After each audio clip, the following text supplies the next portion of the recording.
नमस्कार। आज हमारे पास कुछ स्रोत हैं जो एक होम्योपैथिक उपचार कार्बो वेजिटेबलिस यानी जिसे कार्ब वेज भी कहते हैं उस पर बात करते हैं। हाँ।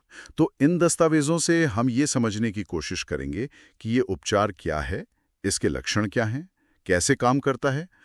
लगता है इसकी कहानी ना एक तरह की गहरी थकावट या कहें जीवन शक्ति की कमी के इर्द गिर्द घूमती है। बिल्कुल। स्रोत 3 खास बातों पर जोर देते हैं। हाँ, बिल्कुल।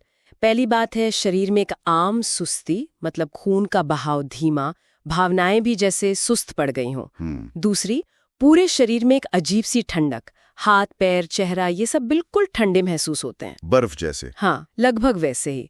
और तीसरी बात जो थोड़ी सी हैरान करती है वो ये कि इतनी ठंड लगने के बावजूद मरीज चाहता है कि उसे जोर से पंखे की हवा मिले। अच्छा। हाँ, ये तीनों चीजें मिलकर कार्ब वेज की एक बहुत खास तस्वीर बनाती हैं। ये जो सुस्ती की बात आप कर रही हैं, ये सिर्फ शारीरिक नहीं है, मानसिक और भावनात्मक भी है ना? हाँ हाँ, बिल्कुल। स्रोत बताते हैं कि ऐसा अक्सर किसी बड़ी बीमारी के बाद, जैसे निमोनिया हो गया या कोई चोट लगी, उसके बाद होता है, जब शरीर की वो जो वाइटैलिटी होती है वो बिल्कुल कम हो जाती है। सही कहा। और इसमें दिलचस्प बात यह है कि हो सकता है मरीज पहले गर्म मिजाज का रहा हो, मतलब उसे ठंडा लगती हो ज्यादा और उसे कोई गहरा सदमा भी ना लगा हो, फिर भी वो ठीक नहीं हो पाता। उनमें एक अजीब सी बेफिक्री आ जाती है, मतलब जिए या मरें कोई फर्क नहीं पड़ता। कोई अच्छी खबर सुनाओ तो भी कोई रिएक्शन नहीं, जैसे कह रहे हो हाँ ठीक है तो क्या। अच्छा। दिमाग भी धीमा पड़ जाता है, सोचने समझने में वक्त लगता है, कोई फैसला लेना मुश्किल हो जाता है। कभी कभी तो ऐसा भी होता है कि थोड़ी देर के लिए याददाश्त चली जाती है, जैसे दिमाग तक पूरी ऑक्सीजन पहुंच ही नहीं रही हो। ये सब उसी जीवन शक्ति की कमी के लक्षण हैं। और शरीर पे इसके क्या असर दिखते हैं? स्रोत कहते हैं कि ये नसों के खून के बहाव, मतलब वीनस सर्कुलेशन, पाचन और सांस लेने की प्रणाली पर ज्यादा असर डालता है। हाँ। खासकर फेफड़ों की जो पुरानी दिक्कतें होती हैं या अस्थमा जैसी हालतें, उनमें ये ज्यादा देखने को मिलता है। और खासकर जब मरीज लेटता है तब। ये लेटने पर क्यों बढ़ जाती है दिक्कत? हाँ, वो इसलिए होता है क्योंकि खून का बहाव सुस्त होता है ना। अच्छा। तो जब मरीज लेटता है खून ठीक से घूम नहीं पाता, खासकर सिर की तरफ। इससे सिर में भारीपन, दर्द और सांस लेने में तकलीफ महसूस होती है और मरीज एकदम से उठ के बैठ जाता है। समझ गया।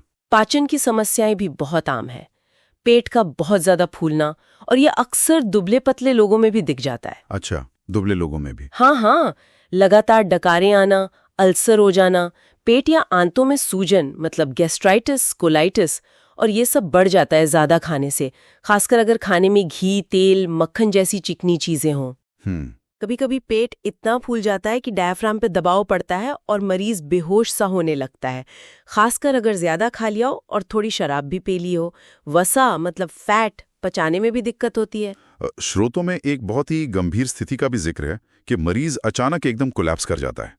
सांस लेना मुश्किल, हाथ पैर, जीभ, नाक सब ठंडे पड़ जाते हैं। हाँ। शरीर का तापमान गिर जाता है, होंठ और उंगलियों के सिरे नीले पड़ने लगते हैं, मतलब बिल्कुल जैसे लाश जैसा।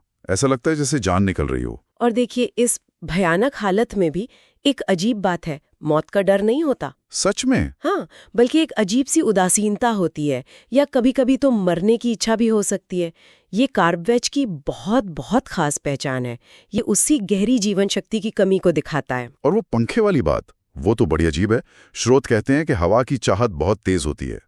मरीज चाहता है कि पंखा बिल्कुल पास हो और तेज चले, खासकर जब हालत बहुत गंभीर हो या सांस लेने में बहुत ज्यादा दिक्कत हो रही हो। हाँ, और ये लक्षण बहुत महत्वपूर्ण है क्योंकि यही कार्ब वेज को दूसरी दवाइयों से अलग करता है। कैसे?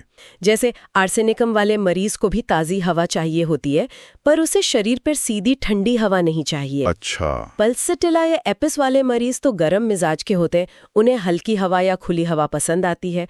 कार्ब वेज वाला असल में हवा से बिगड़ सकता है, पर उसे ऑक्सीजन की इतनी कमी महसूस होती है कि वो बस हवा चाहता है, वो भी तेज, ताकि सांस आए। हाँ, जबकि लाइकोपोडियम को ताज़ी हवा से आराम मिलता है। तो ये फर्क है। इसके अलावा स्रोतों में और क्या खास बातें हैं? जैसे वसा पचाने में दिक्कत का जिक्र है, नमक खाने की तेज इच्छा। हाँ, नमक की इच्छा तेज होती है, पर मीठा या कॉफी ज्यादा पसंद नहीं आते। सेहत की चिंता तो हो सकती है, पर वैसा मौत का डर नहीं होता जैसा शायद आर्सेनिकम या फास्फोरस में होता है। बिल्कुल, उनमें वो घबराहट, वो बेचैनी बहुत ज्यादा होती है।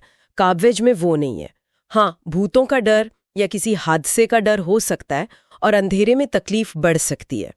अच्छा। इसे आर्सेनिकम और फास्फोरस का पूरक भी माना जाता है और इसकी तुलना अक्सर लाइकोपोडियम से करते हैं लोग। हाँ, पेट फूलने की वजह से शायद। हाँ, पेट फूलना दोनों में है, पर फर्क है।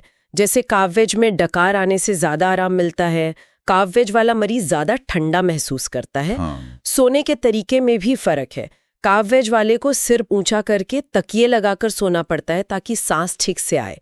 लाइकोपोडियम वाला दाहिनी करवट सोना पसंद करता है। अच्छा। काववेज को नमक चाहिए, लाइकोपोडियम को मीठा। और लाइकोपोडियम में सुबह के वक्त लक्षण बिगड़ते हैं, काववेज में ऐसा कम होता है। तो ये सब उसी मूल समस्या के अलग अलग पहलू हैं, मतलब शरीर की अंदरूनी ऊर्जा और खून के बहाव की कमी। तो हाँ, संक्षेप में कहें तो इन स्रोतों के आधार पर कार्बोवेजिटेबलेस एक बहुत अहम उपचार लगता है, खासकर उन स्थितियों के लिए जहां शरीर एकदम ढह गया हो, जीवन शक्ति बहुत कम हो, सुस्ती हो, ठंडक हो और हवा की जबरदस्त जरूरत महसूस हो रही हो। और खासकर तब जब ये किसी बीमारी या सदमे के बाद हो रहा हो, जब शरीर उबर नहीं पा रहा। बिल्कुल। इन स्रोतों को देखते हुए मेरे मन में एक सवाल आता है, जिस तरह ये खून के बहाव और ऑक्सीजन के स्तर पर असर डालता है, क्या काववेज को समझना हमें ये जानने में मदद कर सकता है कि हमारा शरीर गंभीर तनाव या सदमे का सामना कैसे करता है? दिलचस्प सवाल है। हो सकता है इसके पारंपरिक होम्योपैथिक इस्तेमाल से भी आगे की कोई गहरी समझ हमें मिल जाए।